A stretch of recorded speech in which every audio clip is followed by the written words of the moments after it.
La propagande oppresse le peuple. Elle tire sa puissance de la peur, la panique est son premier programme. Son objectif paraît politique, mais plus sûrement c'est la promotion d'une idéologie qui progressivement empêche toute possibilité de penser. Elle joue sur la compassion, elle fait de fausses comparaisons, perturbe les sens, pervertit les relations et petit à petit divise les gens en deux parties. Ce découpage partial génère un climat putride de pugilat où les pusillanimes deviennent des potentats et où la pensée rebelle ne saurait être pardonnée. Pourtant, cette peine n'est pas normale.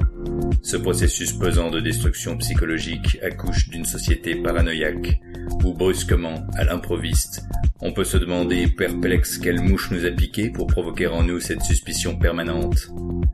La plaie purulente de leur poison est à vif. Les propagandistes jubilent. La population est perdue, piégée par toutes leurs périphrases et les propos impertinents des pervers qui se comportent en experts. Et l'on suppute une opinion, on soupçonne la prise de position, on se fait probabiliste sur telle ou telle parole prononcée, on interprète en évitant de se prononcer ou on se prononce quand cela semble propice. Qui peut parler? Qui peut penser? Pourvu que cela soit permis par la police qui prétend régir les esprits. Et le pire, c'est que ça passe. Plus c'est pressant, plus c'est prédit, plus la propagande proclame et prescrit et plus les penseurs sont punis. Poser une question, c'est s'opposer. Y répondre, c'est prendre parti. Et du haut de leur panoptique, les parasites parjures se repaissent des plaintes de leurs pauvres victimes.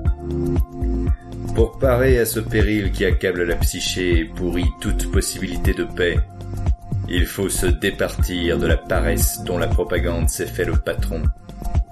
Plus de mollesse, pas de pitié. Rester paisible pour mieux parler. Penser par soi-même pour se préserver.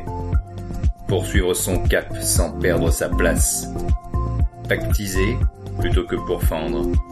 Pallier plutôt que provoquer. Préférer la poésie au pamphlet. Partager au lieu de s'alpaguer. Propager la paix, pas la peur.